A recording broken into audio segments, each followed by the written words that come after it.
안녕하세요. 저는 오남매를 키우고 있는 아빠입니다. 요즘 세상에 애가 다섯이라고 하면 다들 눈을 동그랗게 뜨고 놀라기 바쁘죠.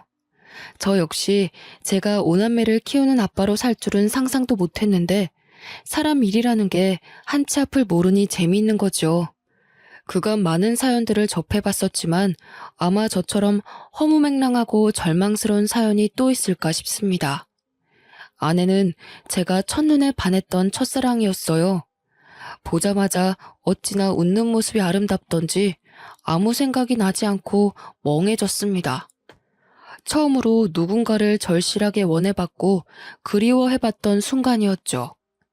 저 사람이 아니면 정말 안 될 것 같다는 생각 때문에 저는 아내의 마음을 얻으려 많은 노력을 했었습니다. 그런 제 마음이 아내에게도 닿은 건지 간절한 제 마음을 받아줘 저희는 소중한 연인이 되었어요. 아내와의 연애는 그저 황홀했고 행복했습니다. 이상형의 첫사랑이던 아내와의 1분 1초는 말할 것도 없었죠. 그렇다고 또 저만 과하게 사랑한 건 또 아닙니다.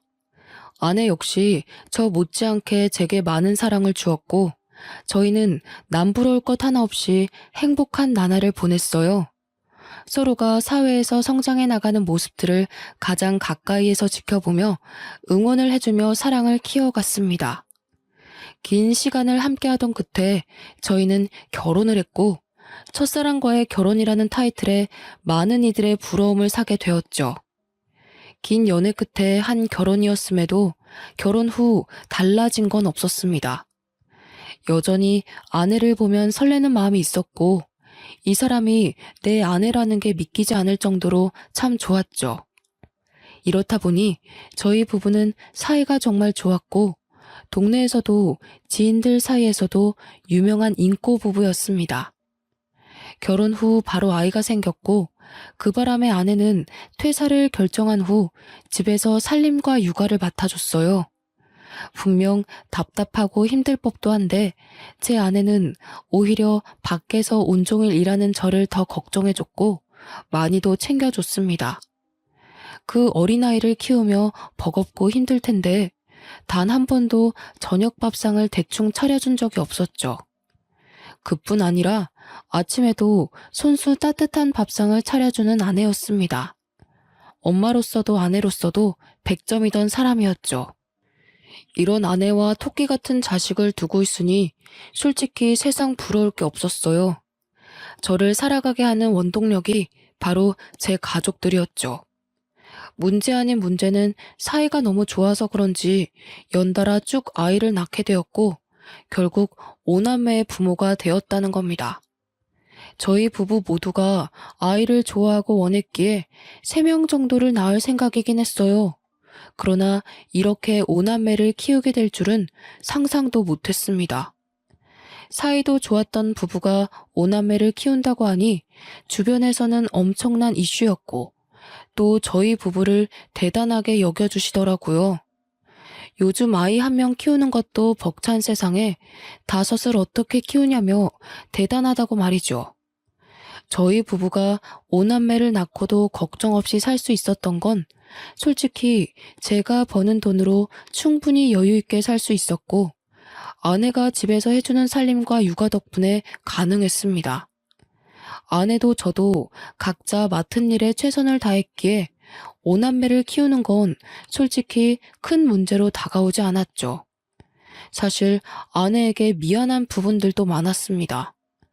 사업가로 승승장구하면서 가장으로서 역할을 다하느라 애들 곁에 늘 있어주는 아빠가 아니라서 가슴 한켠에는 늘 미안함이 있었죠. 그런 저를 보며 아내는 늘 말해줬습니다. 여보, 요즘 왜 자꾸 말끝마다 미안하다는 말을 하고 그래? 진심으로 미안해서 그렇지. 5남매 키우는 것도 벅찰 텐데 힘든 내색 한 번을 안 하고 군말 없이 살림에 육아에 다 해주니까. 여보, 그렇게 따지면 당신은? 당신도 쉴 수 있으면서도 안 쉬고 우리 5남매 안 굶기려고 휴무도 없이 일하잖아. 그냥 그렇게 생각해봐. 나도 여보도 각자 역할에 최선을 다하는 거라고 생각해봐봐. 비교하는 건 아니지만 다른 집 아내들 보면 독방 육아에 모내해서 힘들다고 하는데 당신은 어쩜 그런 게 없냐? 정말 고마워 여보. 에이, 솔직히 오남매 나까지 먹여 살리려고 노력하는 무거운 당신 어깨만큼 힘들까? 나야 뭐 애들 보고 집에서 살림하는 게 전부인데 뭐. 당신이야말로 늘 고마워. 아내는 정말 외모만큼이나 마음씨도 훌륭했습니다. 이런 아내가 있으니 제가 더 열심히 할 수밖에 없었죠. 그렇게 아내와도 결혼 18년 차가 되었고 이맘때쯤 사업이 더 바빠져서 아내와 소통을 자주 못했습니다. 밤낮 없이 밀려오는 일들을 해결하는 게 꽤 힘들었어요. 이전에는 아무리 바빠도 아내랑 연락할 시간은 있었고 저녁에 잠깐이라도 집에 가서 밥 먹으며 가족들과 시간을 보내고 다시 나와서 일을 했는데 이제는 그럴 수도 없었습니다. 전국을 돌아다니는 일이 자꾸만 생겼고 마음이 쓰였죠. 아무래도 아내에게 아이들 전부를 맡겨두고 제가 자꾸 밖으로 도는 기분이 들었거든요. 아내는 괜찮다며 일이 바쁜 건 좋은 거라고 해줬지만 점점 지쳐가는 아내의 얼굴이 보였습니다. 저 없이 오남매와 사는 게 당연히 힘들 걸 알지만 변해가는 아내의 모습은 왠지 낯설고 생소했어요. 여보, 나야. 연락이 너무 늦었지? 미안해. 밥은 먹은 거야? 애들은 자? 응, 먹었고 다 재웠어. 정말 힘들었겠다. 미안해. 요즘 왜 이렇게 출장 갈 일이 생기는지 모르겠네. 아, 애들은 별일 없지? 내가 다 보고 있는데 별일 있을 게 뭐가 있어, 새삼스럽게. 뭘 그런 걸 물어보고 그래. 왜, 내가 애들 제대로 안 볼 것 같아? 어? 아니야, 여보. 그런 뜻이 아니야. 당신 오늘 너무 힘들었구나. 끊을 테니까 얼른 쉬어. 내일 보자. 왜? 내가 예민한 것 같아? 할 말 있으면 똑바로 말을 해. 사람 짜증나게 하지 말고. 아니야, 여보. 그런 거 아니라 요즘 나 바빠지고 나서 당신이 너무 힘든 게 느껴져서 마음이 불편해. 그냥 힘들면 힘들다고 말해줘, 여보. 가정부나 시터를 고용하던가 뭔가 방법을 찾아보게. 내 살림은 내가 한다고 했지. 그리고 내 새끼들을 왜 남한테 맡겨? 내가 알아서 한다는데 왜 그러냐고 왜? 그래 알겠어 여보. 오늘은 우선 쉬고 내일 얘기하자. 한 번만 더 그딴 소리 해봐. 가만 안 둘 거야. 아내는 확실히 변했습니다. 아무리 화나는 일이 있어도 절대 소리치는 성격이 아니었는데 이때쯤은 조금만 뜻이 달라져도 막 소리를 지르며 사람을 당황시켰죠. 이런 아내의 달라진 모습이 화가 나는 게 아니라 너무 미안했습니다. 오죽 힘들었으면 18년 만에 처음으로 저런 모습을 보일까 싶었거든요. 이런 아내의 변화는 그저 제 마음을 아프게 할 뿐이었고 어떻게든 가정에 소홀하지 말자는 생각을 했습니다. 그래서 저는 그 바쁜 와중에도 무조건 지방에 갔다 와도 집으로 돌아왔고 집에서 보내는 시간을 많이 만들려고 노력했어요. 아무래도 제가 집에 있으면 오남매가 아내를 귀찮게 하지 않으니 쉴 수 있었죠. 전 아내에게 그런 쉼의 시간을 주고 싶었고 제 마음이 닿은 건지는 모르겠지만 제가 집에 있으면 아내는 늘 안방에 들어가 침대에 누워버렸습니다. 그런 모습에 내심 서운할 때도 있었지만 얼마나 지치면 그럴까 싶어서 아무 말도 하지 않았어요. 18년 차 부부라고 하기에는 저희 부부는 아직도 서로 조심하는 부분들이 많았습니다. 18년 차가 되면 어느 정도 서로 편해지기도 하고 각자 사생활을 존중해주는 부부들이 많지만 저희는 그렇지 않았죠. 그래서 주위에서 이런 말도 많이 들었습니다. 첫사랑과 결혼하면 18년이 지나도 설레냐는 둥, 여전히 아내가 그렇게 좋냐는 둥 말이죠. 그런데 꼭 첫사랑과 결혼해서 그런 것 같지는 않고 제가 아내를 위하는 마음이 크다 보니 조심스러웠고 그런 제 마음을 아내도 따라줘서 가능했던 것 같습니다. 어떤 문제도 없이 평탄하게 달려온 결혼 생활은 갑작스럽게 금이 가기 시작했어요. 아내가 이상하게 점점 집안일에 소홀해지는 게 느껴졌죠. 처음에는 대수롭지 않게 여겼습니다. 그러나 상황은 정말 심각했어요. 하루는 일을 하고 있는데 애들 학원에서 전화가 온 겁니다. 아, 네. 여보세요? 유니 미니 아버님 맞으시죠? 네, 맞는데 누구시죠? 아, 네, 아버님. 여기 유니미니 학원인데 어머님이 오늘 픽업을 안 오셔서요. 쌍둥이들 집으로 데려다 주면 되는 걸까요? 네? 애들 엄마가 픽업을 안 갔나요?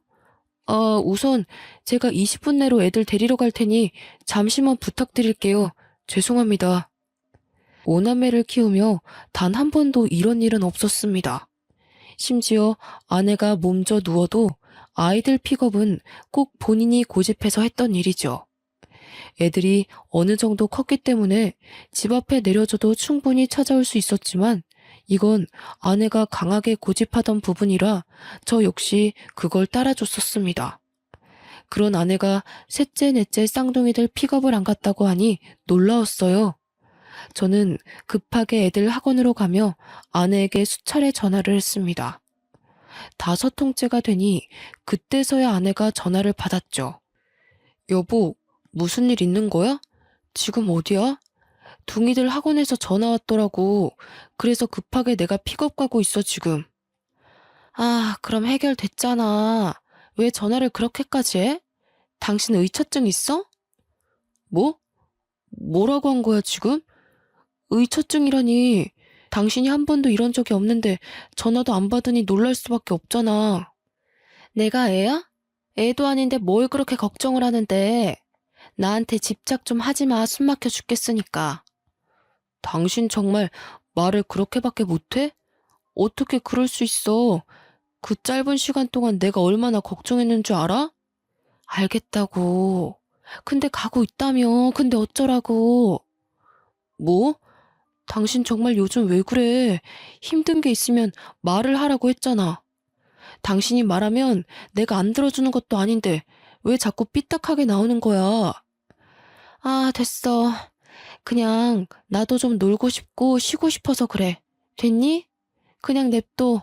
내가 알아서 할 테니까. 그런 무책임한 소리가 어디 있어. 당신이 놀고 싶고 쉬고 싶으면 애들 케어를 누가 해?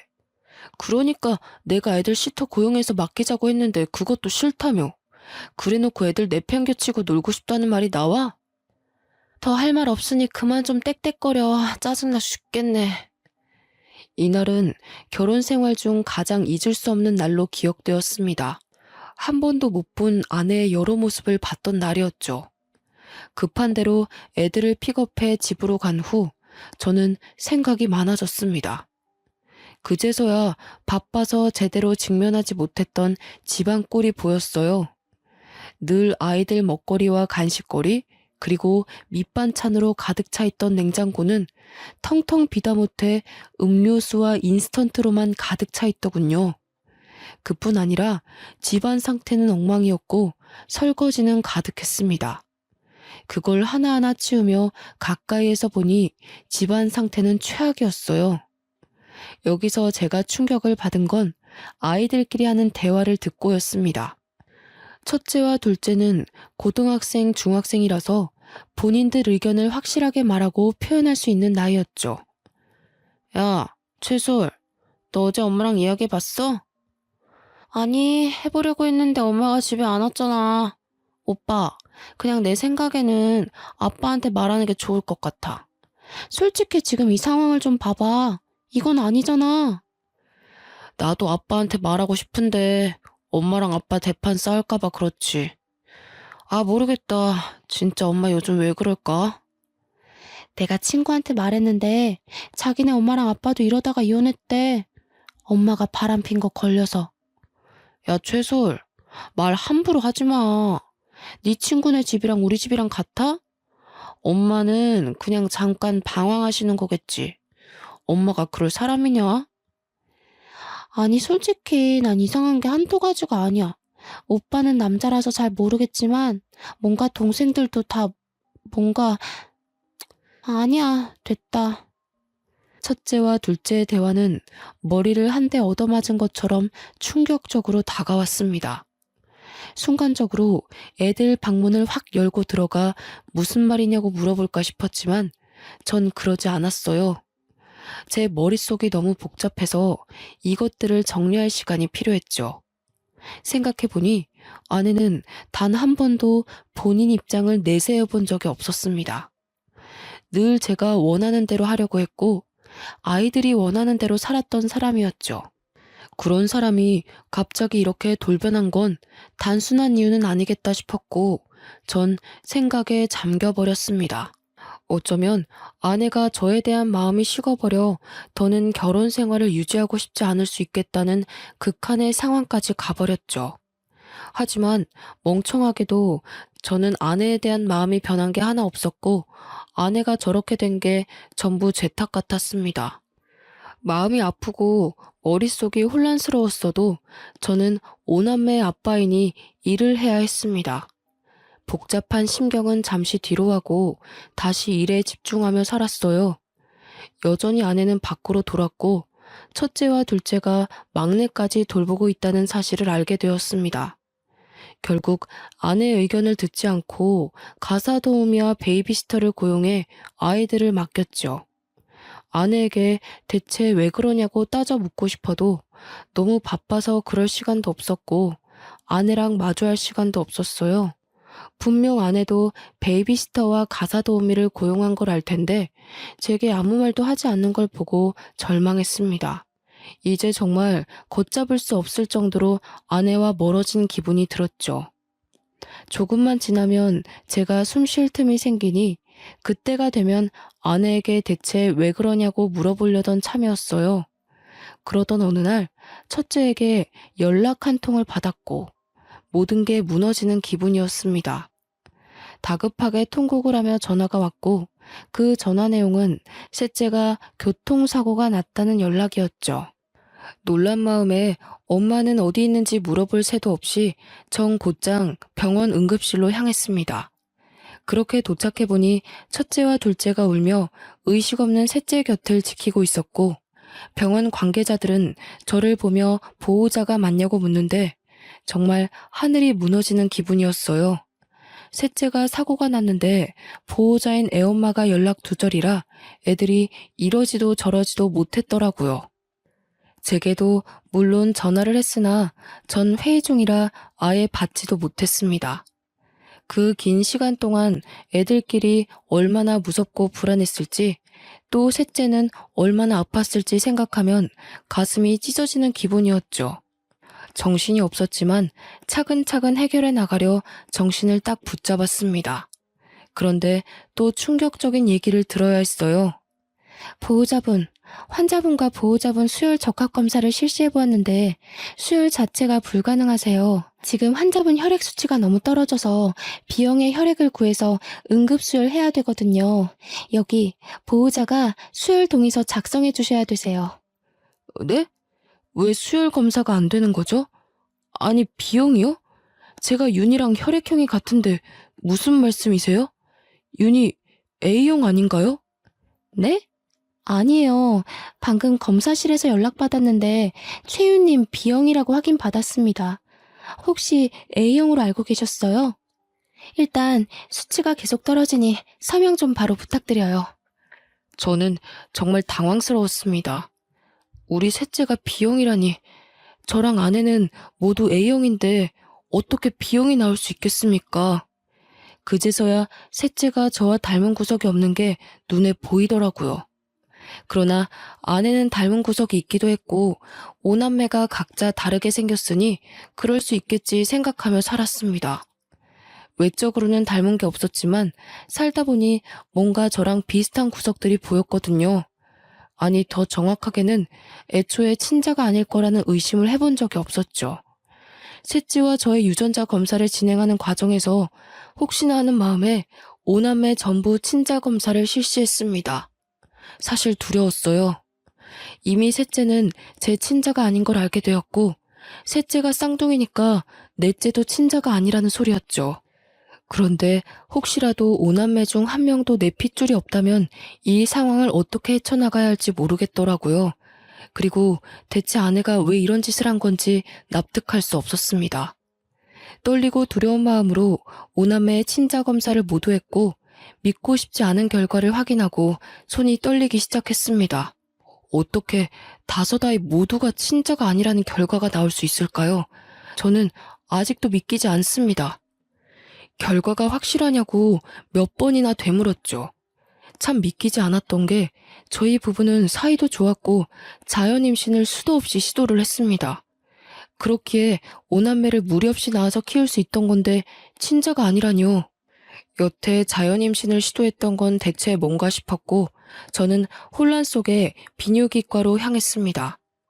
말을 꺼내기도 어이가 없고 수치스러웠지만 정확히 알아야 했어요. 그러자 의사는 제게 놀라운 말을 해줬죠.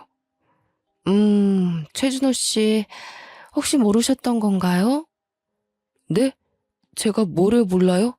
그냥 말씀해 주세요. 아니, 최준호 씨 무정자증이신데 오남매를 키우신다고요? 그럴 수가 없거든요. 네? 제가 무정자증이라고요? 그럼 자연임신을 수차례 시도했어도 애초에 불가능이었다는 거죠? 그렇죠. 무정자증이셔서 애초에 아이를 갖는 건 무리신데. 아무래도 아이들 친자 검사를 해보는 게 좋으시겠네요. 말을 하면서도 제 마음이 무겁네요. 놀랍게도 저는 아이를 가질 수 없는 무정자증이었습니다. 애초에 자연임신을 그렇게 시도했어도 불가능했던 거였죠. 의사의 말을 듣고 나니 모든 퍼즐들이 하나씩 맞춰지기 시작했습니다. 동시에 아내에 대한 증오스러운 마음이 점점 커지기 시작했고 왜 제게 이런 일까지 벌였는지 이유가 알고 싶었어요. 아내를 만나러 가기 전 생각을 정리할 시간이 필요했습니다. 그래서 부부 상담사로 일하고 있는 친한 지인을 찾아가서 그간 있던 일들을 모두 실토했죠. 나 무정자증이래. 그리고 우리 오남매 전부 내 친자가 아니라더라. 이번에 셋째 교통사고 나서 수혈을 해야 했거든.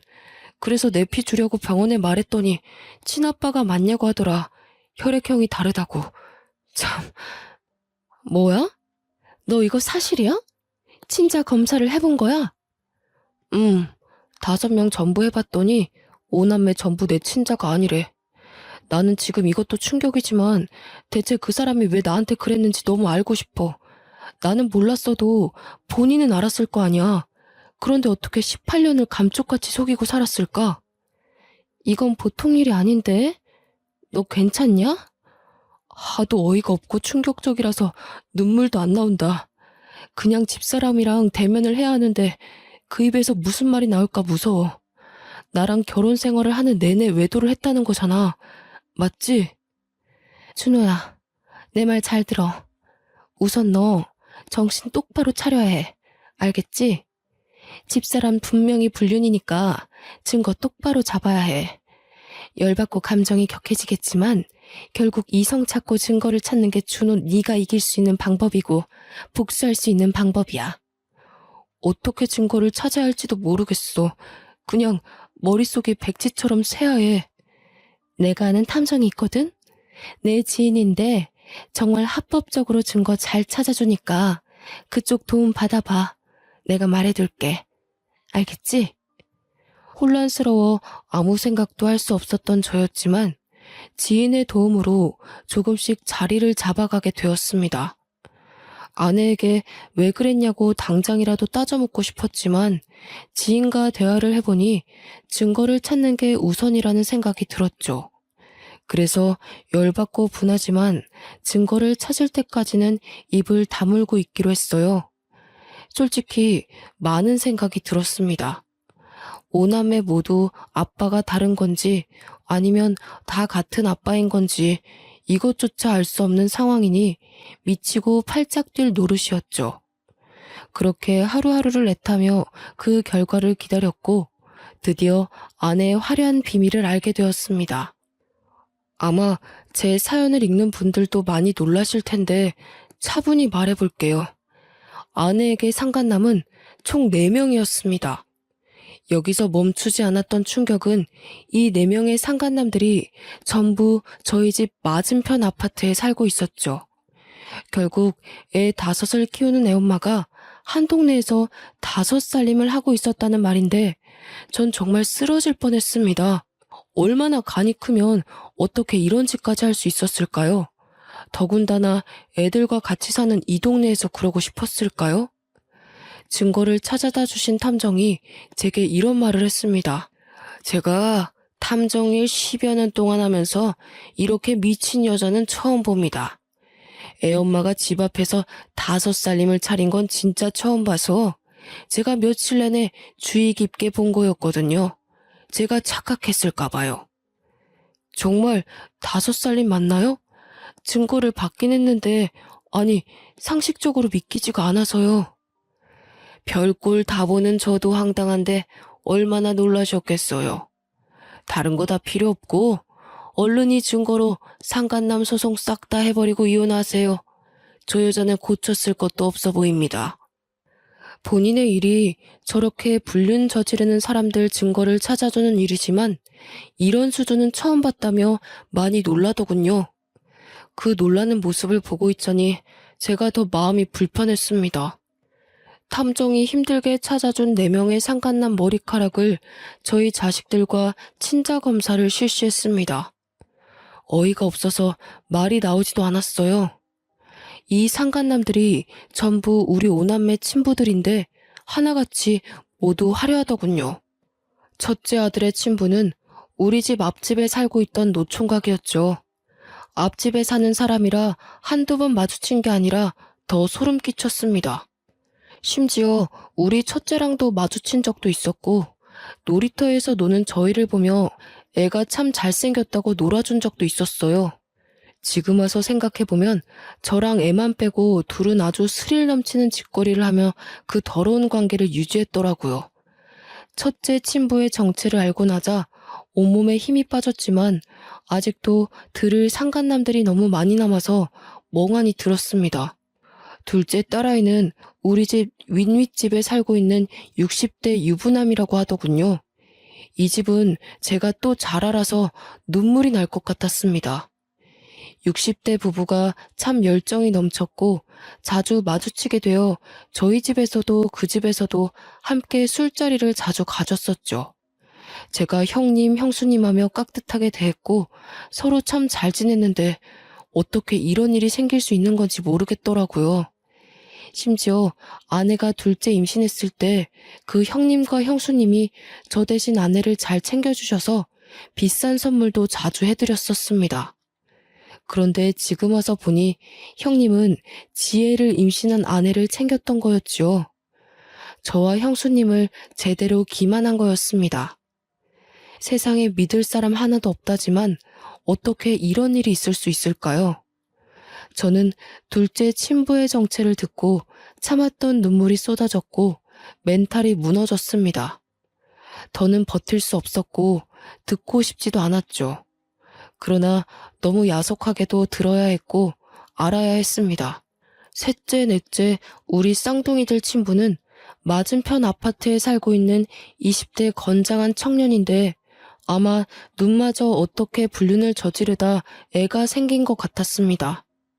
그러다 관계가 유지가 되었던 것 같았죠. 이쯤 되니 아내의 능력에 무한한 박수라도 쳐주고 싶더군요. 마지막 우리 막내 친부는 아파트 헬스장에서 만난 30대의 몸 좋은 트레이너였는데 이건 제가 이어준 사이 같아서 절망했네요.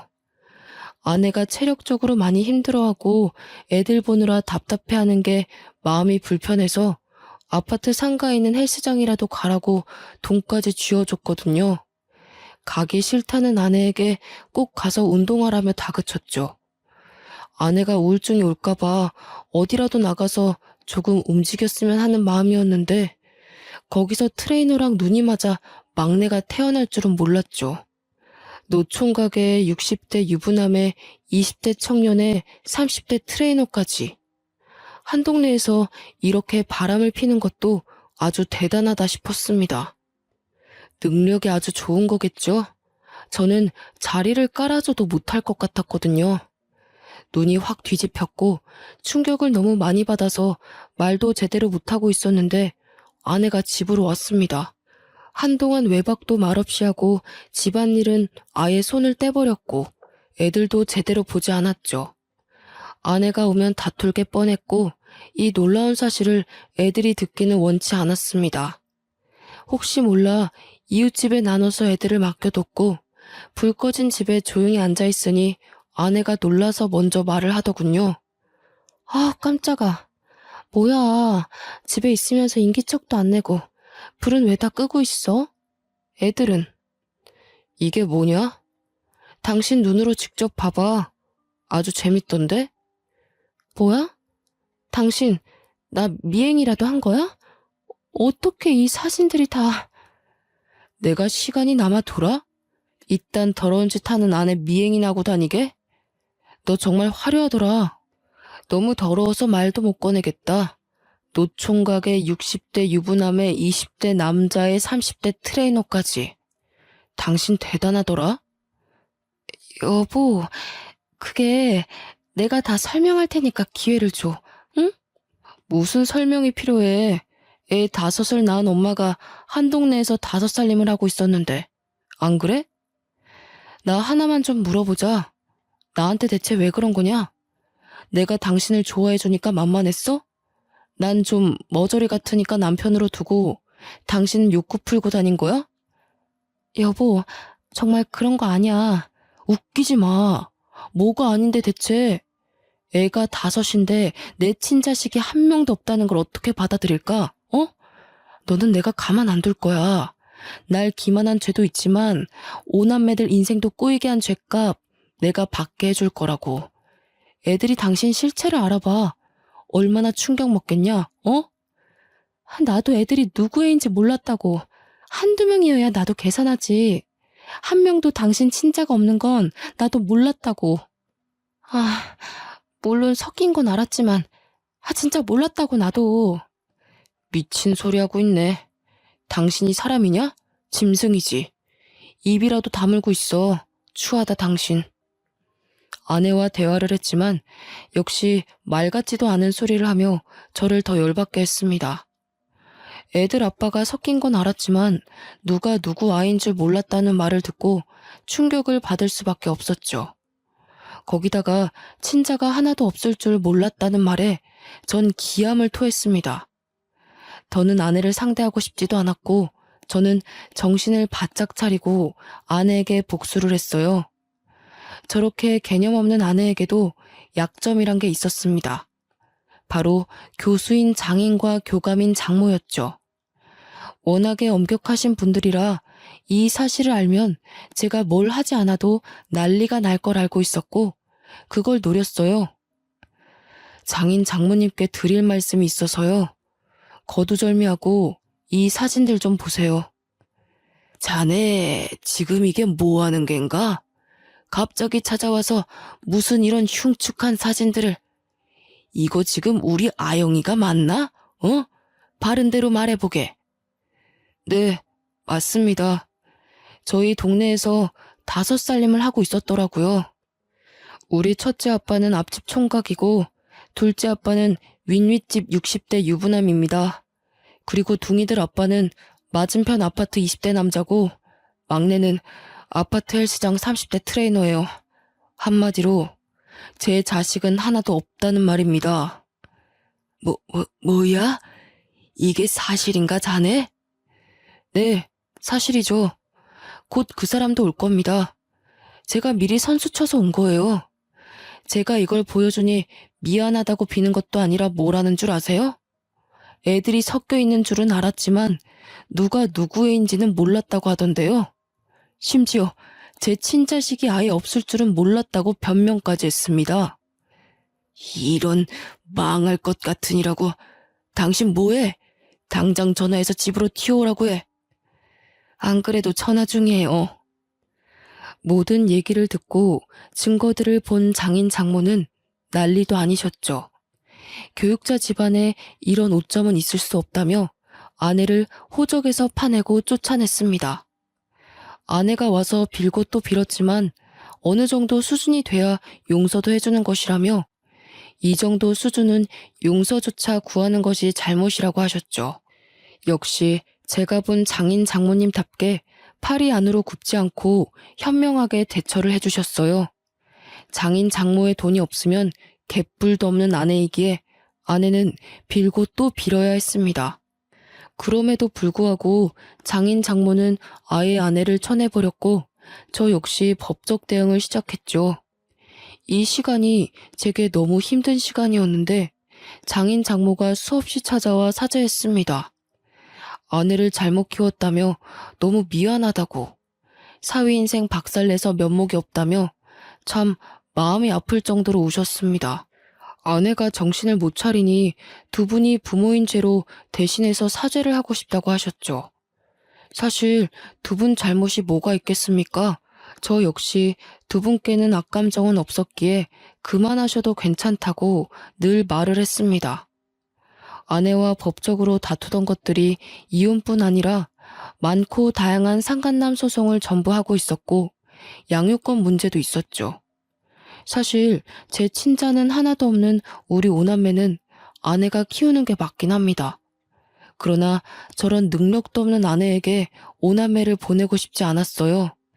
애들 미래가 어떻게 될지 뻔히 보였습니다. 거기다 아무렴 키운 정이 있고 내 새끼들로 여태 키웠는데 친자가 아니라고 해도 도저히 오남매를 버릴 수는 없었습니다. 그래서 제가 오남매를 키우기로 했고 법정에서도 경제적 능력이 있는 제 손을 들어줬습니다. 여기서 오남매의 의견도 물어봤는데 어느 정도 사실을 알게 된 오남매 모두가 저와 함께 살고 싶다고 의견을 냈죠. 긴 싸움 끝에 아내에겐 위자료를 받고 이혼을 끝냈고 상간남 소송도 전부 승소해 위자료를 아주 두둑하게 챙겼습니다. 우픈 얘기지만 상간남이 많으니 위자료만 해도 억소리가 나더군요. 거기다 아내는 제게 오남매 양육비를 매달 줘야 했기에 막막할 겁니다. 경력 단절에 능력 부족인 아내가 무슨 일을 할 수 있을까요? 큰 사건을 겪었고 슬픈 진실을 알게 되었던 저와 오남매는 오히려 이전보다 더 돈독해졌습니다. 누구 자식들인지 충격이 컸을 텐데 더 씩씩하게 지내줘서 참 고마운 거 있죠?